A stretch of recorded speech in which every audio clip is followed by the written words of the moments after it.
नमस्कार, आर्य न्यूज देख रहे हैं आप। बुलेटिन की शुरुआत करने जा रहे हैं एक बड़ी खबर के साथ। बड़ी खबर सामने आ रही मुंबई से, जहां आज अमिताभ बच्चन का जन्मदिन है और अमिताभ बच्चन के जन्मदिन पर फैंस की जो भारी भीड़ है अमिताभ के घर के बाहर इस वक्त पहुंच चुकी है। 80 साल के हुए हैं बिग बी और अमिताभ बच्चन को बधाई देने के लिए उनके तमाम फैंस उमड़ चुके हैं। अमिताभ के घर के बाहर फैंस की भीड़ लगी हुई है और बता दें कि 80 साल के हो चुके हैं सिनेमा के ये महानायक। बिग बी ने प्रशंसकों का अभिवादन स्वीकार किया है। घर से बाहर निकले हैं बिग बी और उन्होंने वहां से जो भी उनके प्रशंसक थे उनकी भारी भीड़ को देखकर ये महानायक भावुक होते भी नजर आए। अपने जन्मदिन के अवसर पर उनके घर के बाहर तमाम प्रशंसकों की भीड़ सुबह से लगी हुई है। अमिताभ के दीदार के इंतजार में उनके तमाम फैंस अमिताभ के घर के बाहर खड़े हुए हैं सुबह से। और आज आपको बता दें अमिताभ बच्चन का 80वां जन्मदिन है। 80 साल के हो चुके हैं अमिताभ बच्चन और उनके घर के बाहर तमाम जो उनके फैंस हैं, जो प्रशंसक है, वो पहुंच चुके हैं और अमिताभ ने प्रशंसकों का अभिवादन स्वीकार किया है। बाहर आए हैं, उन्होंने फैंस की तरफ हाथ हिलाया है, वेव करते हुए उनका अभिवादन स्वीकार किया गया।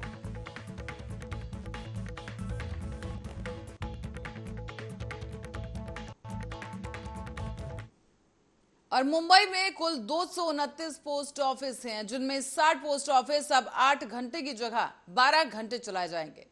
खबर आपको बताते चलें कि विद्यार्थियों और वरिष्ठ नागरिकों की विशेष सुविधाएं प्रदान करने के लिए ये नई योजना शुरू की गई है और इसी के तहत अब जो पोस्ट ऑफिस हैं उनकी जो समय सीमा है, जो अवधि है उनकी, वो बढ़ा दी गई है। कुल 229 पोस्ट ऑफिस हैं मुंबई में, जिसमें से कई पोस्ट ऑफिस के नाम उन्हें चिन्हित किया गया है और 60 पोस्ट ऑफिस को अब 8 घंटे की जगह 12 घंटे संचालित किया जाएगा। और बताया जा रहा है कि लोगों की सुविधाओं को ध्यान में रखते हुए जो स्टूडेंट्स हैं उनके लिए योजना तैयार की गई है ताकि वो पहुंचकर अपना काम आराम से करवा सके। हम उनको 4 घंटे बढ़ा नहीं सकते हैं क्योंकि लेबर लॉस भी है। 8 घंटे की ड्यूटी है तो हम उसको स्पेशल स्टाफिंग किए हैं, शिफ्ट्स में लोग काम करेंगे क्योंकि सबसे ज़्यादा हम मॉडल एंड आइडियल एम्प्लॉयर्स भी रहे हैं। तो लोग की नौकरी पर पर्सन की तो 8 घंटे रहेगी, लेकिन हम इसको शिफ्ट्स चला करके काम करेंगे। कब से ये योजना चालू हो रही है? योजना चालू हो। और खबर मुंबई से है, जहां आपको बता दें कि ठाणे के मखमली तालाब में तैरता हुआ एक शव बरामद हुआ है। इस शव की उम्र लगभग 30 से 35 साल बताई जा रही है और अब ये सुसाइड है या मर्डर, इसकी कोई जानकारी अभी तक सामने नहीं आई है। हालांकि पुलिस और अग्निशमन की गाड़ी ने शव को तालाब से बाहर निकाल लिया है और अब जांच में ये साफ हो पाएगा कि आखिर ये सुसाइड था या फिर हत्या का प्रयास किया गया या फिर हत्या किए जाने के बाद इस शव को यहां लाकर इस तालाब में फेंक दिया गया है।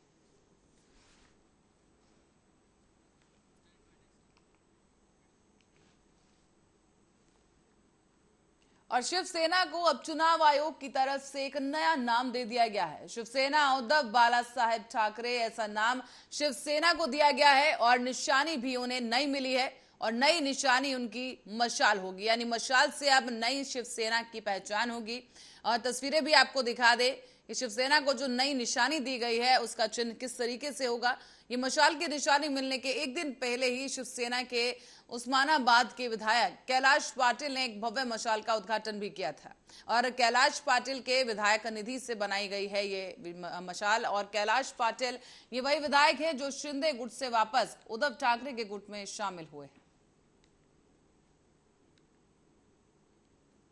तरी खरे शिवसैनिक, निष्ठावान शिवसैनिक सगळेजण माननीय उद्धव बाळासाहेब ठाकरे यांच्या सोबत आहेत आणि आज हे मशाल चिन्ह मिळालेलं आहे। हे मशाल चिन्ह आई तुळजाभवानीने ज्याप्रमाणे छत्रपती शिवरायांना आशीर्वाद दिला होता आणि एक तलवार दिली होती दुर्जनांचा नाश करण्यासाठी, त्याचप्रमाणे आई तुळजाभवानीने आज ह्या आपल्याला नवरात्राच्या पवित्र पावन पर्वात ह्या आज आपल्याला आई भवानीची ज्योत म्हणजे मशाल हे।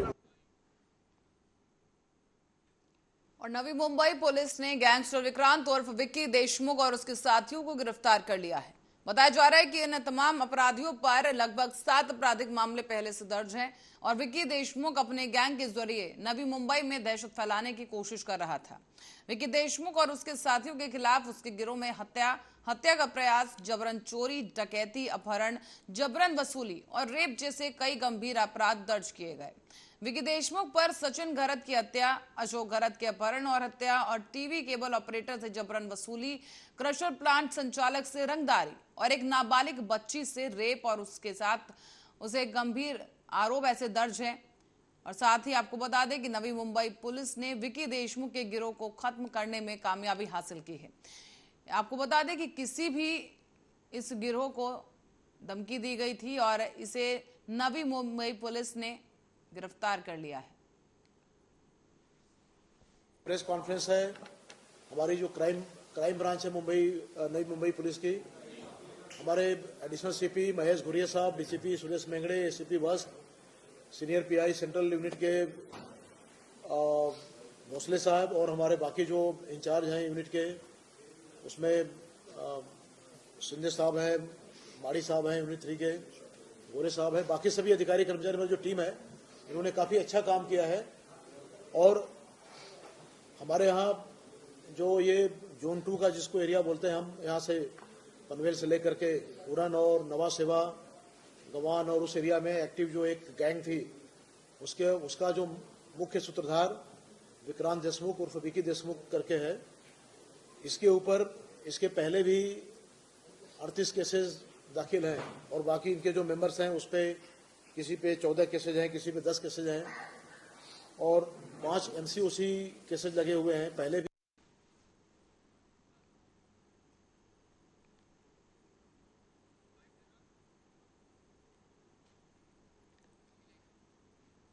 और महाराष्ट्र के अमरावती से खबर है जहां ग्रामीणों ने तन से जुदा के नारे लगाए हैं। बड़ी खबर इस वक्त की बता दें अमरावती से सामने आई है जहां पर बगावती सुर गूंज उठे और ग्रामीणों ने सिर तन से जुदा के नारे लगाए हैं। तस्वीरें भी आपको दिखा दें कि यहां पर आक्रामक तरीके से प्रदर्शन किया गया और इस दौरान 9 से 10 लोगों के खिलाफ पुलिस ने एफआईआर दर्ज की है। अब इनकी जांच की जा रही है और आपको बता दें कि पुलिस ने अज्ञात आरोपियों की तलाश शुरू कर दी है। बताया जा रहा है कि यहाँ प्रदर्शन करते हुए सिर तन से जुदा के नारे लगाए गए। अमरावती से खबर सामने आई है जहां बगावती सुर गूंजते हुए सुनाई दिए, जिसके बाद पुलिस ने 9 से 10 अज्ञात लोगों के खिलाफ मामला दर्ज कर उनकी तलाश शुरू कर दी।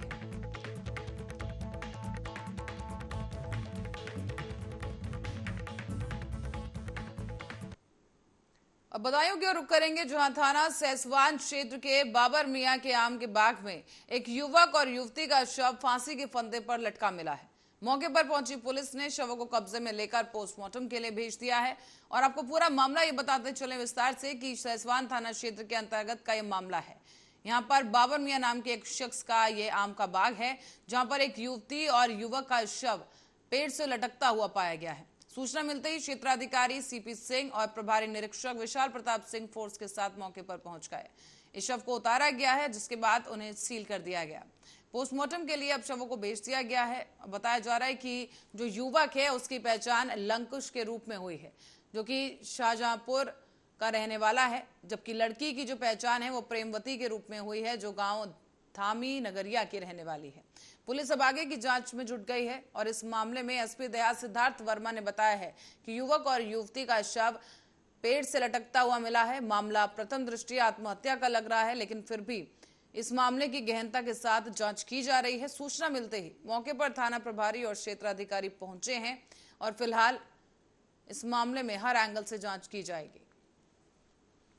जनपद बदायूं के थाना सहसवान में आज दोपहर 1 बजे थाना प्रभारी को एक सूचना प्राप्त हुई कि सहसवान जरीफ नगर हाईवे पर एक बाग में एक आम के पेड़ पर एक युवक और एक विवाहिता महिला का शव लटका हुआ है। इस सूचना पर थाना प्रभारी मैं फोर्स के मौके पर पहुंचे और वहां पर जब जानकारी की गई तो उनके पास से उनके आधार कार्ड और अन्य कागजात जो मिले उससे जानकारी मिली कि जो मृतक है वो शाहजहांपुर का रहने वाला है और जो विवाहिता मृतका है वो हजरतपुर थाना क्षेत्र के एक गांव की रहने वाली है। और इन दोनों के शवों को उतार करके और पोस्टमार्टम के लिए भिजवा दिया गया। इस संबंध में थाना प्रभारी द्वारा व क्षेत्राधिकारी सहसवान द्वारा जानकारी की गई तो ये तथ्य प्रकाश में आया कि इस महिला का लगभग 3 वर्ष पूर्व विवाह हो चुका है और इसका 1 वर्ष की बच्ची भी है। और प्रथम दृष्टया ये मामला प्रेम प्रसंग का प्रतीत हो रहा है और इसी के चलते ये आत्महत्या किया जाना भी प्रतीत हो रहा है। लेकिन इस संबंध में पोस्टमार्टम रिपोर्ट आने के बाद और उसके और गहराई से छानबीन के बाद। और अब खबर है बदायूं से, जहां बदायूं के बिलसी मोहल्ला संख्या 5 सिसरौल रोड पर स्थित एक जर्जर मकान को सोमवार को नगर पालिका प्रशासन ने गिरवा दिया। लेकिन इस मकान की दीवार जैसे ही गिराई गई, उस दीवार से चांदी के सिक्के गिरना शुरू हो गया। मौके पर मौजूद तमाम जो लोग थे, कई सिक्कों को लेकर वहां से भाग निकले हैं। बाद में नगर पालिका प्रशासन ने पुलिस और तहसील प्रशासन की मदद से मलबे को हटवाकर बचे हुए सिक्कों को बाहर निकलवाया है। गिनती करने पर यहां 168 सिक्के निकले हैं और फिलहाल उन्हें तहसील प्रशासन ने अपने पास जमा कर लिया है। बिलसी नगर के मोहल्ला संख्या 5 निवासी बुजुर्ग रजनी शर्मा का यह मकान है, जो कि सिरासौल रोड पर स्थित बालाजी चौराहे के पास बना हुआ है। मकान काफी पुराना हो चुका था, काफी जर्जर हालत में था, इसीलिए इसे गिराने के लिए आज टीम पहुंची थी, क्योंकि इसके गिरने की हमेशा ही खतरा बना रहता था। और इसी बीच अब मोहल्ले के लोगों ने इसकी शिकायत भी कई बार की थी तहसील प्रशासन से कि यह मकान कभी भी गिर सकता है, कोई भी बड़ा हादसा हो सकता है। इसलिए पिछले कई दिनों से हो रही बरसात के बाद इस मकान के गिरने का जो खतरा है वो भी काफी ज्यादा बढ़ चुका था। तो इस बार फिर से लोगों ने इसकी शिकायत की। एसडीएम प्रवर्धन शर्मा से शिकायत की गई और इस पर एसडीएम ने पालिका के ईओ विजेंद्र सिंह पाल को भवन धराशायी करने के निर्देश दे दिए। लेकिन मामले में एसडीएम प्रवर्धन शर्मा ने बताया है कि साल 1890 का ये जो सिक्के जो मिले हैं वो 1890 के हैं और मलबे में से निकले सिक्कों पर सन 1890 के आसपास का जो साल है वो दर्ज है। बताया जा रहा है कि ये मकान भी काफी पुराना है और एक सिक्के का औसतन वजन करीब 10 ग्राम के आसपास है और बाजार में इस सिक्के की कीमत 1000 रुपए बताई जा रही है, यानी प्रति सिक्का 1000 की कीमत बाजार में आंकी गई है।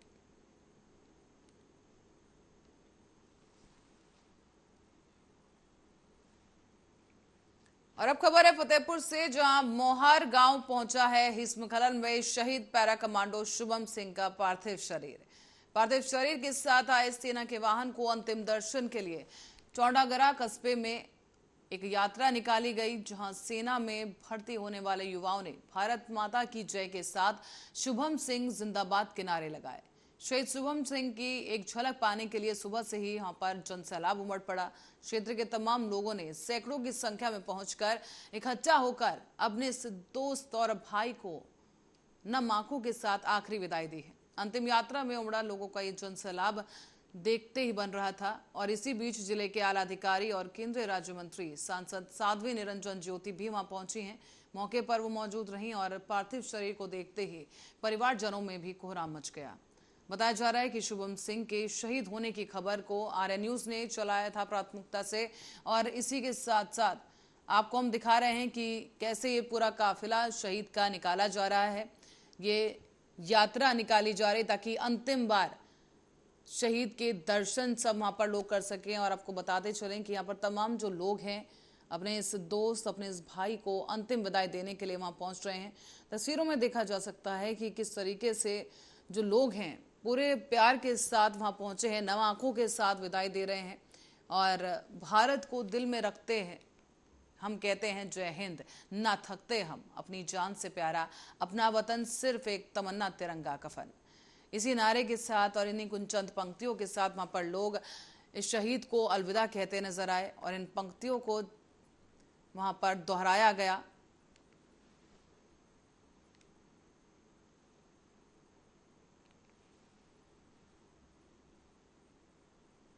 और गोरखपुर में आसमान में काले बादल छाए हुए हैं, बारिश शुरू हो चुकी है लेकिन खतरे के निशान से ऊपर पहले ही नदियां बह रही हैं, यानी नदियों का जलस्तर बढ़ने की वजह से बाढ़ प्रभावित ग्रामीणों की मुसीबतें और बढ़ने वाली हैं, क्योंकि मौसम विज्ञान और पृथ्वी मंत्रालय की ओर से 10 और 11 अक्टूबर को भारी बारिश का अलर्ट जारी किया गया है और इसी वजह से अब प्रदेश के कई जिलों में इंटरमीडिएट तक के स्कूल और कॉलेजेस को बंद कर दिया गया है। उत्तर प्रदेश के गोरखपुर में सुबह 8 बजे से ही आसमान में काले और घने बादल छाए हुए हैं, जिसकी वजह से अंधेरा छा चुका है। बारिश शुरू हो गई है और ऐसे में बाढ़ प्रभावित ग्रामीणों की मुश्किलें और भी बढ़ने के आसार हैं, क्योंकि राप्ती, रोहिन और सरयू नदी खतरे के निशान से ऊपर बह रहे हैं। किसी को जाना है, बच्चे स्कूल जा रहे हैं, देख रहे हैं, भीग रहे हैं, जा भी नहीं पा रहे हैं लोग। इसी तरह इंतजार कर रहे हैं कि बारिश बंद हो तो निकलेंगे सब। हम लोग को मान लीजिए जाना है जॉब पे, बारिश बंद होगा तो निकला जाएगा। क्या नाम है आपका? जय कुमार निषाद। और रायबरेली में बीती रात आकाशीय बिजली का तांडव देखने को मिला। इसके चलते आकाशीय बिजली एक पेड़ पर गिरी और पेड़ में आग लग गई। बताया जा रहा है कि पेड़ में आग लगते हुए एक वीडियो वायरल हुआ है। आपको भी हम वो वीडियो दिखा दें कि यहाँ इस पेड़ में अचानक से किस तरीके से आग लगी है, आप भी देख सकते हैं, जो अपने आप में काफी भयावह लग रहा है। क्योंकि आपको बता दें कि सोशल मीडिया पर तेजी के साथ अब ये वीडियो वायरल हो रहा है। बताया जा रहा है कि देर रात को आकाशीय बिजली गिरने की वजह से इस पेड़ में ये आग लगी है और इस पेड़ की लगी हुई इस आग को देखकर आसपास के जो लोग हैं उनमें दहशत का माहौल है। घटना बधोकर थाना क्षेत्र के अंतर्गत खागीपुर सांडवा गांव के पास की बताई गई।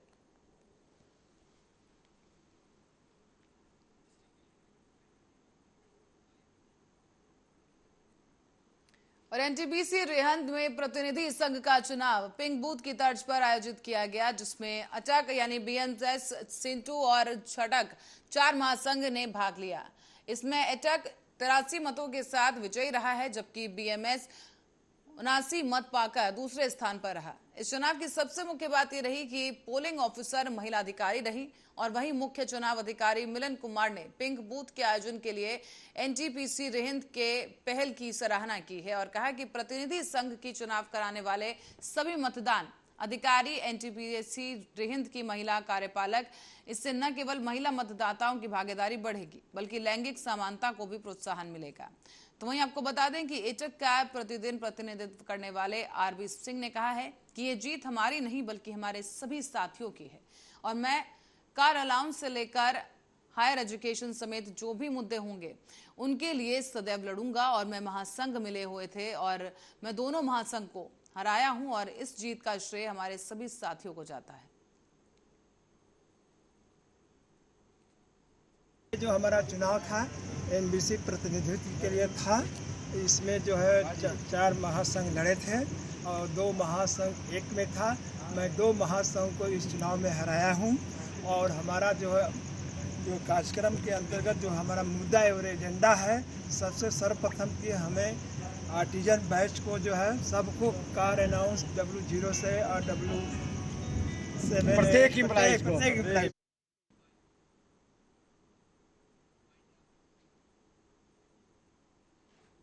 और इसी खबर के साथ ही बुलेटिन में फिलहाल के लिए इतना ही। आप बने रहे हमारे साथ, देखते रहे आरएन न्यूज।